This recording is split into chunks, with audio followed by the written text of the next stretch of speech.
कुरुजनना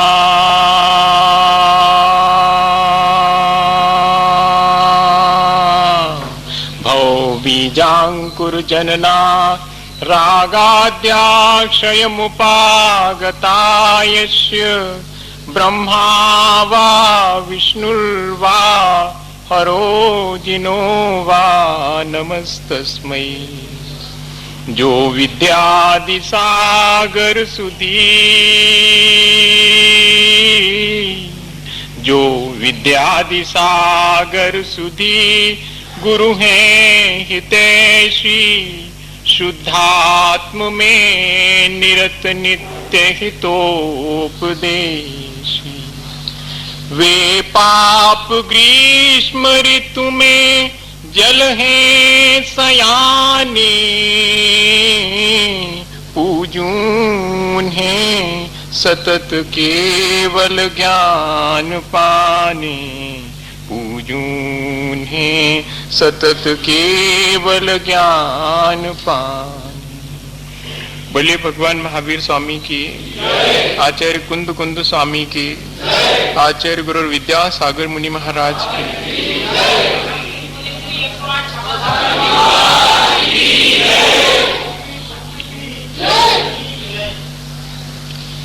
समय की सीमाएं जितनी साधु के लिए हैं शायद उतनी विद्वानों के लिए नहीं है। मैं जानता हूं अपन थोड़ी सी देर में बहुत सारी बात करने की कोशिश करें।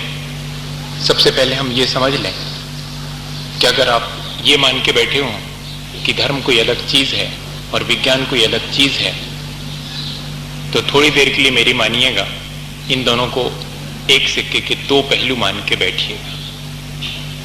जितना प्रयोगात्मक, जितना विश्लेषणात्मक और जितना तथ्यात्मक विज्ञान है, धर्म किसी भी मायने में उससे कम या ज्यादा नहीं है। ज्यादा फिर भी हो सकता है इस मायने में कि वो संवादात्मक, सिंथेटिक भी है, प्रैक्टिकेबल, एनालिटिकल, ये तो है ही। लेकिन जब कोई चीज बहुत अधिक विश्लेषणात्मक हो जाती है तब उसके साथ कोई संवाद नहीं जुड़ पाता है, सिंथेटिक नहीं हो पाती। सिंथेसिस भी बहुत जरूरी है। थेसिस, एंटीथेसिस के साथ सिंथेसिस भी बहुत जरूरी है। धर्म हमें एक बहुत अच्छा संवाद देता है, इसलिए वो कुछ मायनों में अलग है। ये मान के चलिएगा कि विज्ञान ने आज हमें जो दिया है वो हमें धर्म ने बहुत पहले दे दिया था। विज्ञान जहां तक पहुंचा है वो उसकी अपनी सीमाएं हैं, क्योंकि स्पेस और टाइम भले ही आज खोजा जा रहा हो, पर अभी विज्ञान देश काल की सीमाओं में है, जबकि धर्म देश काल की सीमाओं का अतिक्रमण करके शुरू होता है। धर्म असीम का विज्ञान है, विज्ञान सीमाओं का धर्म है। ये उसकी अप्रोच है। क्या करें, जिसकी जितनी अप्रोच है उतने ही वो अपने क्षेत्र में आगे बढ़ेगा। पर फिर भी कोशिश ये की गई है, विज्ञान को ये मत मानिए जो कि आज वर्तमान में दिखाई पड़ता है, एक मेटलिस्टिक हो जाना, एक भौतिकवादी हो जाना विज्ञान नहीं है। विज्ञान का अर्थ है एक बहुत सुव्यवस्थित और सुनिश्चित ज्ञान, with facts, with logic, cause and effect की थ्योरी से युक्त। और जैन दर्शन ठीक ऐसा ही है। कार्य कारण व्यवस्था, चाहे वो स्वामी कुंद कुंद आचार्य के समय सार की हो और चाहे कॉज एंड इफेक्ट थ्योरी आज के साइंस की हो, आप आग में हाथ डालेंगे तो मानिएगा, चाहे बूढ़े हो गए हों या कि जवान हो या कि आप बच्चे हों या कि आप अपने घर में हो या कि आप किसी के मेहमान हुए हो, आप आग में हाथ डालेंगे जलेगा। मेहमानी करने गए हो नहीं जलाए आग, ऐसा संभव नहीं है। ये कॉज एंड इफेक्ट थ्योरी, कोई कारण होगा तो कोई कार्य हुआ है तो कोई ना कोई वजह होगी और वो बहुत शाश्वत होगी। हाइड्रोजन ऑक्सीजन मिला के आप इंडिया में बनाइए तो पानी बनेगा, फॉरेन में बनाइए तो बनेगा, छोटा बेटा बनाए चाहे आप बनाए कोई फर्क नहीं पड़ेगा। ठीक इसी तरह से जैन दर्शन के अंदर है। हमारे यहाँ तो वीतराग विज्ञान से शुरुआत होती है, हमारे यहाँ तो भेद विज्ञान से शुरुआत होती है। साइंस ऑफ सेपरेशन, इतना बड़ा साइंस हो सकता है क्या? मैं जवाब दूंगा अभी आपके 2-3 क्वेश्चन का जो कि हुआ है, पर मैं थोड़ी सी एक चीज आपको दे दूं। साइंस ऑफ सेपरेशन, वहां से हमारा जैन दर्शन शुरू होता है। और भेद विज्ञान के थोड़े से अर्थ नहीं है, लोगों ने एक ही अर्थ समझ रखा है भेद विज्ञान का कि शरीर और आत्मा को अलग अलग मान करके चलना, इतना ही भेद विज्ञान हो गया। नहीं, साइंस ऑफ मिस्ट्री, भेद हमने जान लिया, आपका भेद हमने जान लिया। ये जो क्षणभंगुर दिखाई पड़ता है ना सब संसार, इसका भेद हमने जान लिया है कि इसके पीछे भी कोई शाश्वत काम करता है। ये धर्म की अप्रोच है। क्षणभंगुर के पीछे कोई शाश्वत काम कर रहा है, उसको जान लेना, यह है साइंस ऑफ मिस्ट्री। और इसके बाद इतना ही नहीं है, भेद, पेनिट्रेशन, हम उसको अतिक्रांत कर जाएं किसी चीज को। जब हम अशाश्वत को अतिक्रांत कर जाते हैं, अशाश्वत के पार हो जाते हैं, तब शाश्वत लोक में जाते हैं। जब हम सीमाओं का पार कर जाते हैं, जब हम पदार्थ की सीमा के पार हो जाते हैं, तब आत्मलोक में प्रवेश होता है। Science of separation, science of mystery, science of penetration, ये तीनों अर्थ भेद विज्ञान के हैं। छोटी मोटी चीज नहीं है, जिसको कि जैन दर्शन ने शुरुआत की थी, वीतराग विज्ञान, जहां से कि वो शुरू होता है। इस तरह इस संदर्भ में अगर हम विज्ञान और धर्म को लेंगे तो मानिएगा जैसे ठीक विज्ञान की प्रयोगशाला बाहर है, हम डिसेक्ट करके दिखा सकते हैं कि ये सब ऐसा ऐसा है, ठीक इसी तरह से एक धार्मिक व्यक्ति की प्रयोगशाला उसका स्वयं का शरीर है, वो स्वयं एक साधक प्रयोगशाला है और प्रयोग उसके भीतर साधना के हैं। आप इस तरह देखेंगे कि विज्ञान और धर्म, अगर आप ये मान के आए हो कि दोनों के बीच कोई कंपेरेटिव स्टडी करेंगे तो दो हैं तब ना करिएगा। कोई कंपेरेटिव स्टडी होती तब है जबकि दो हों, मगर मुझे नहीं लगता है कि ये दो चीजें हैं। हम एक ही सिक्के के दो पहलुओं का अलग अलग ढंग से, अलग अलग परिप्रेक्ष्य में, जब हम पदार्थ की तरफ जाते हैं, जब हम जो इंद्रिय गम हैं उसकी कोशिश में जाते हैं, तब वो सारा विज्ञान खड़ा हो जाता है जो आज वर्तमान में दिखाई पड़ता है। क्योंकि उसकी उपरेत अप्रोच ही है कि जितना इंद्रिय गम है वो उसको बता देगा, राई रत्ती उसके और में बता देगा। और धर्म जब इंद्रियातीत कोई चीज है जो असीम है, जो कि हमें दिखाई नहीं पड़ती है, नेकेड आई से नहीं देखा जा सकता, किसी माइक्रोस्कोप से नहीं देखा जाता, उसमें अप्रोच है, वो जो विज्ञान है वो है धर्म। Every science has a art and every art has a science. हर विज्ञान की एक कला होती है और हर कला का एक विज्ञान होता है। ठीक इसी तरह हर धर्म का एक विज्ञान होता है और हर विज्ञान का एक धर्म होता है। इन संदर्भों में अगर हम इस पूरे 2-3 दिनों में समझेंगे तो शायद चीज बहुत साफ हो जाएगी। अब कुछ क्वेश्चंस जो इस बीच में हुए हैं उनके बारे में बहुत थोड़ी सी चर्चा कर दें। वर्णी जी से एक बार पूछा गया था भरी सभा में कि बाबा जी जा बताओ कि भिंडी भक्ष्य है कि अभक्ष्य है। तो बाबा जी सीधा जवाब तो देते नहीं थे और कभी अपनी गलती छुपाते नहीं थे, उनकी सरलता थी। तो बाबा जी ने भरी सभा में कहा था, कहने भैया हमें तो भाव थे सो हम खाते, भिंडी भक्ष्य के अभक्ष्य सो कहने हमें भाव थे सो हम खाते। भाव थे मतलब रुचिकर लगती है, अच्छी लगती है, ऐसा जवाब था उनका। दो जवाब एक साथ दे दिए थे। पहले के साइंस में इसी तरह की चीजें हुआ करती थी, उनकी भाषा ये थी, मतलब इतना बड़ा साधक अगर खाता है किसी चीज को तो जानता होगा कि वो खाने योग्य है या नहीं, यानी ये डिसाइड हो गया, प्री डिसाइड हो गया इस बात से कि वो भक्ष्य है। और दूसरी बात, इन सब चीजों को खाना हमारी कमजोरी है, क्या करें, छोड़ नहीं पा रहे हैं। ये भी साथ में कह दिया कि अभी हमें रुचिकर लगता है इसलिए खाते हैं, कोई जरूरी नहीं था कि इनको हम खाएं। थोड़ी सी चीजों में भी हम अपना जीवन निकाल सकते हैं, यापन कर सकते हैं। जैन धर्म में अगर कोई चीजें इस तरह बताई गई हैं, हमें रोका गया है, तो उसके पीछे यही हमारी अप्रोच रही कि बहुत सारी चीजें दुनिया में हैं, 10 लाख प्रकार की वनस्पतियां हैं जो कि सब हमारे खाने योग्य नहीं है, कुछ थोड़ी सी हैं, उसमें से भी अगर हम अपने जीवन चलाने के लिए कुछ 2-4 रख लें तब भी जीवन चलता है और उनका जीवन भी नष्ट नहीं होता है। अपन आज लगातार प्रकृति को नष्ट कर रहे हैं, तब प्रकृति भी हमें नष्ट कर रही है, हमारा नेचर भी नष्ट हो रहा है। हम अपनी प्रकृति से अलग हुए, हम अपने स्वभाव से हटे हैं, तो पूरी प्रकृति भी अपने स्वभाव से हट गई।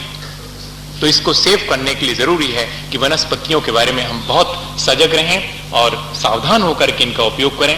जहां तक पपीते की बात है, जहां तक गिलकी की बात है, जितनी भी बीजा वाली चीजें हैं, इनकी बात जहां तक है, मैं सोचता हूं कि बहुबीजी का अर्थ जैसा होना चाहिए वो हम समझ नहीं पा रहे। बहुबीजी का सिर्फ ये अर्थ नहीं होता है कि बहुत सारे बीज जिसमें हो उसको हम ना खाएं। ऐसी कोई भी चीज नहीं है जिसमें बीज ना हो। मिर्ची खाते हैं आप, कभी आपने क्वेश्चन नहीं किया कि बहुबीजी है? क्योंकि खाते हैं आप। टमाटर खाते हैं आप, कई बार क्वेश्चन कर लेते हैं कि बहुबीजी है, लाल रंग का भी है। नहीं, आलू बुखारा खा लेंगे, लेकिन टमाटर लाल रंग का है तो जरा गड़बड़ हो जाए।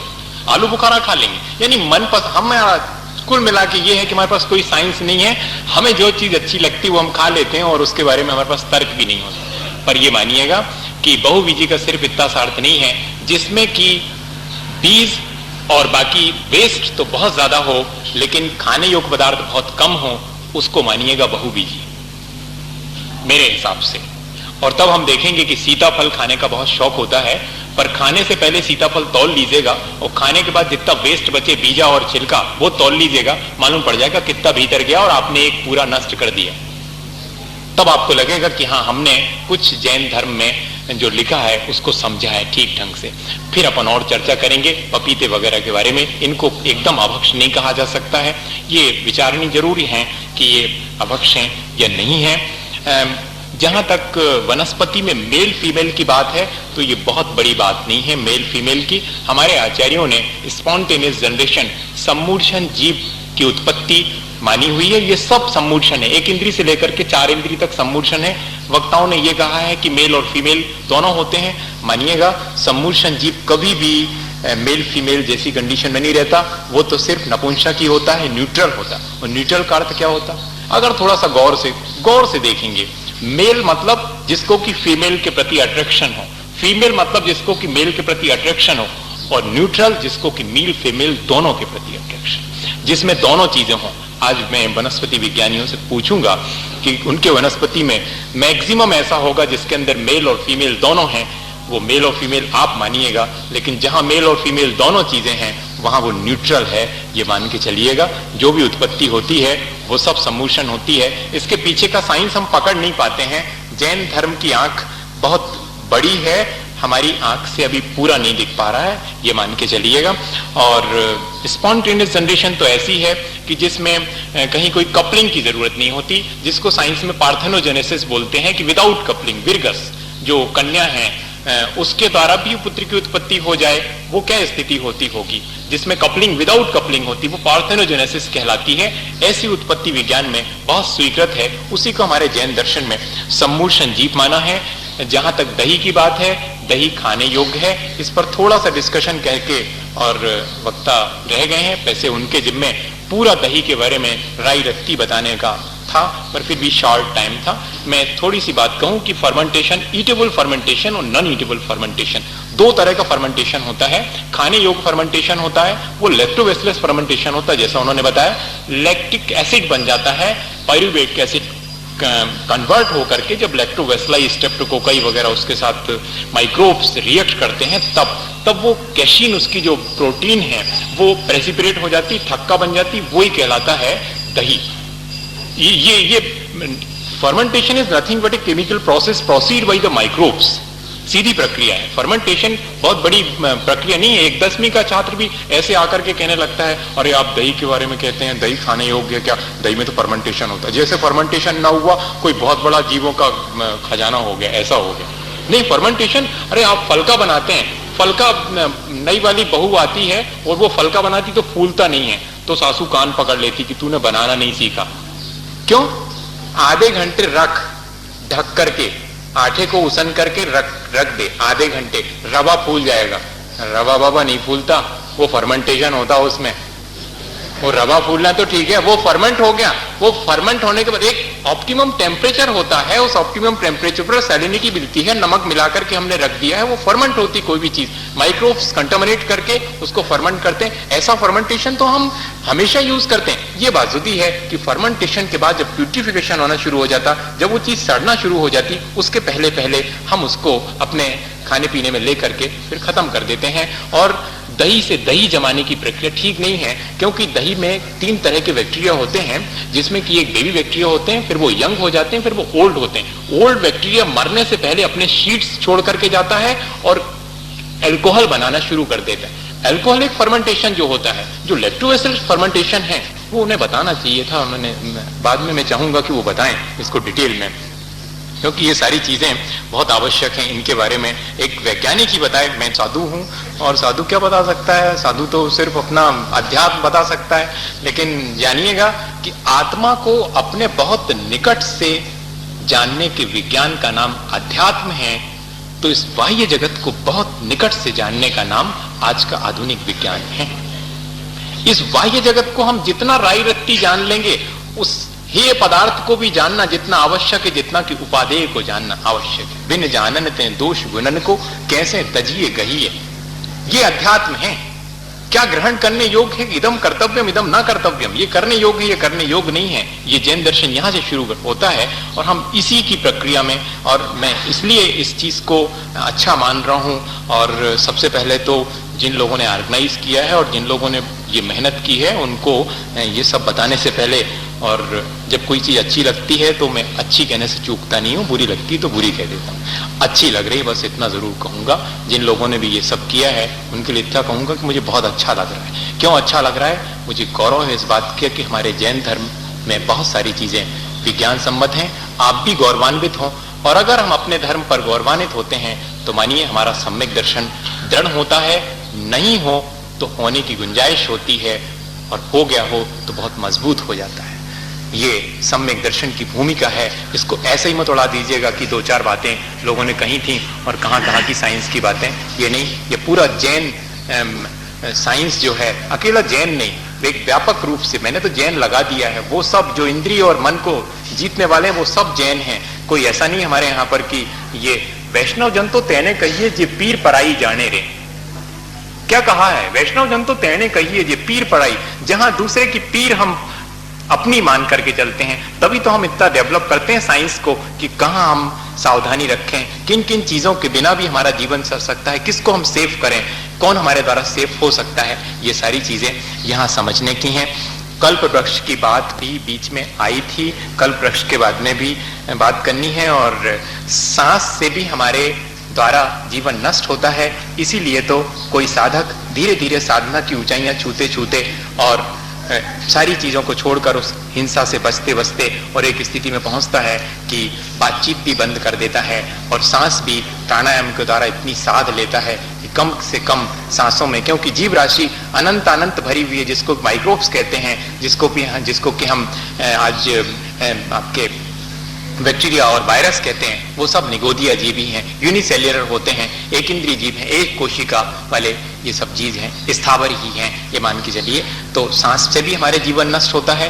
पर हम जितना कर सकते हैं, मिनिमाइजेशन ऑफ द वायलेंस, हम कितना अहिंसा को कम कर सकते हैं, ये हमारी अप्रोच है। हम एकदम अहिंसक तो भगवान ही हैं, उसके बिना तो कोई अहिंसक है नहीं। वास्तव में अहिंसक कोई है तो भगवान, जिनके द्वारा दूसरे का सिवाय कल्याण के अहित संभव ही नहीं है। हम भी कोशिश करते हैं कि हमारे द्वारा किसी का अहित ना हो, इस वजह से ये सब चीजें हमने यहाँ पर रखी हैं। दही में मैंने कहा कि 3 तरह के बैक्टीरिया होते हैं।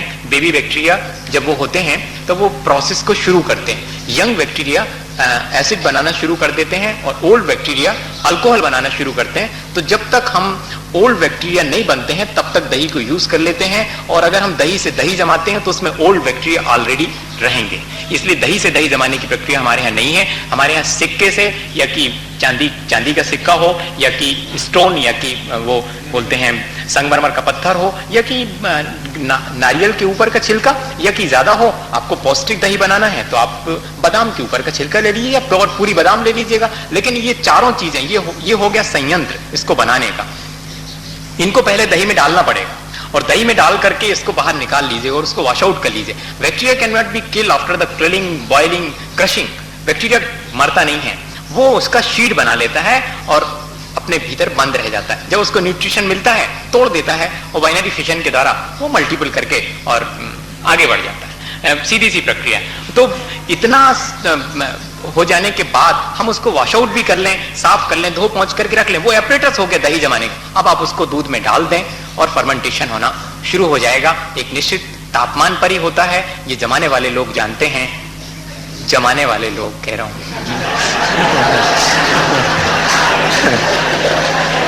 जमाने वाले मेरे बस का तो नहीं है, जमाना मैंने छोड़ दिया आप जमाते हैं और जमाने वाले।